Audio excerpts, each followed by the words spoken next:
Bali, pakikilala ko nga po pala sa inyo ang aking laging ginagamit na setup sa fishing. Walang iba kundi ang aking Kapong 702 by Relax no San Santara Master. Tapos yung pong kanyang lure capacity mga master ay 2 to 10 grams. At yung kanyang braid line na nakalagay ay na capacity ay 2 to 6 pound. Ito po ang kanyang brand. Maganda po siya.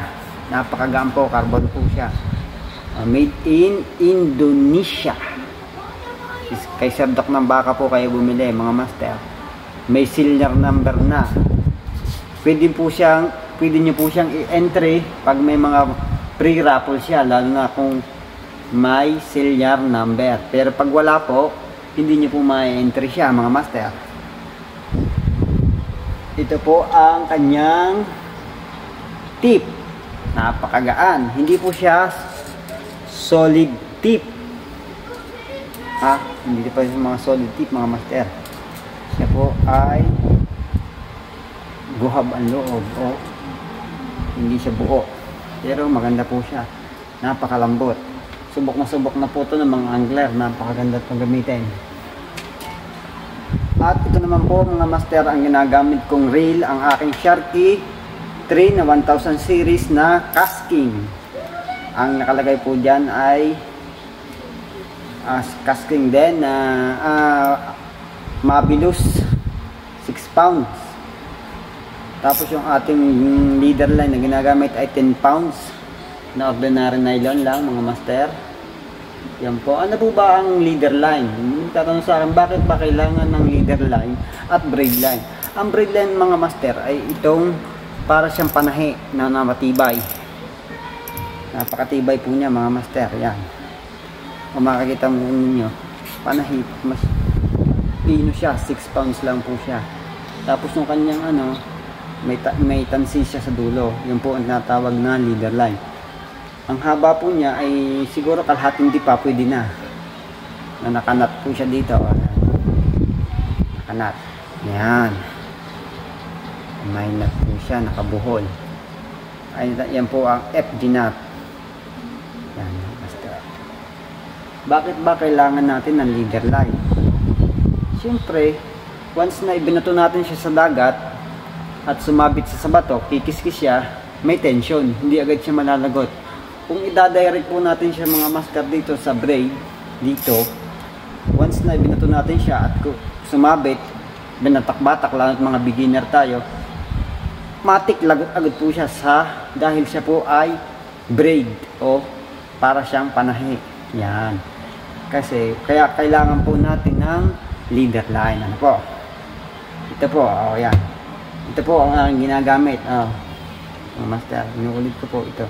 Ang aking setup na ultralight. Balik gusto nyo din po sa pang setup ng ultralight na budget mail, meron pa po ako ditong kauna-unahang gamit na mag-iisang taon na po sa akin bago po ako mag-kapong. Kaya po kapong ang ginagamit ko dahil ini-entry ko po siya. Tapos napakaganda niya gamitin, napakalambot po ng kanyang tip, matwist at napakagaan. Bali, pakikilala ko sa inyo isa kong gamit na setup. Itong aking Artemis 1.8 1.80 ang kanyang haba. Tapos ang kanyang lure capacity ay 2 to 8 grams. Bali, 5 grams po nakalagay sa kanya. 5 grams. Pasok po siya sa kanyang setup.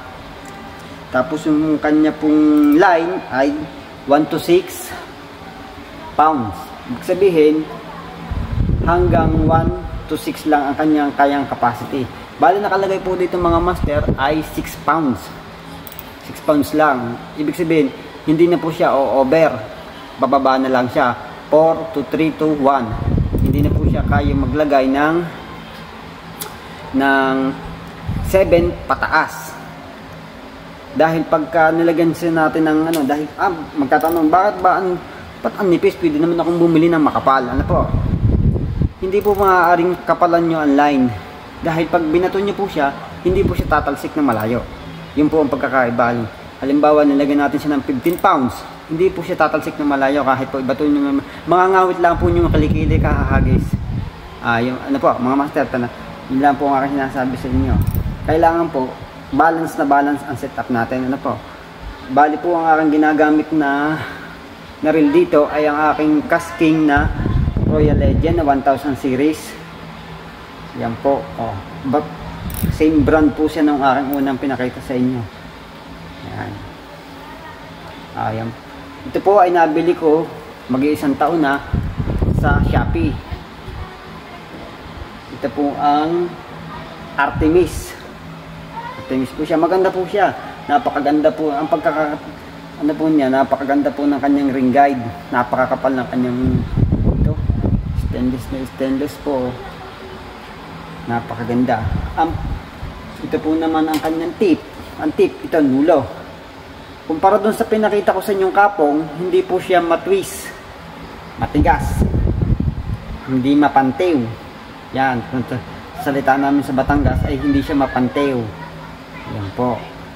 Pero ang kanya naman pong tip ay solid. Yan o. Solid. Solid po. Kumpara dun sa pinakita ko kanina sa inyo, sa kapong ko, hindi po siya solid. Guhab po siya o open yung kanyang loob. Yun po ang pagkakaiba. Yun po. Kung gusto nyo po ng budget meal na setup, order na po ko sa Shopee. Nire-recommend ko po sa inyo na napaka-ayos po itong setup na to na Artemis. Garantisado ko po sa inyong masasabing okay po to. Ano po, yun po mga master. Maraming pong salamat at kayo po, sana po minatutunan kayo dun sa mga gusto pong matutong mag-shortcasting. Ano po? Bali, meron pang isang setup po na tinatawag yung medium light. Wala po ako nun mga master na ipagbili ko na po. Yun po. Salamat po at sana minatutunan kayo. Signing.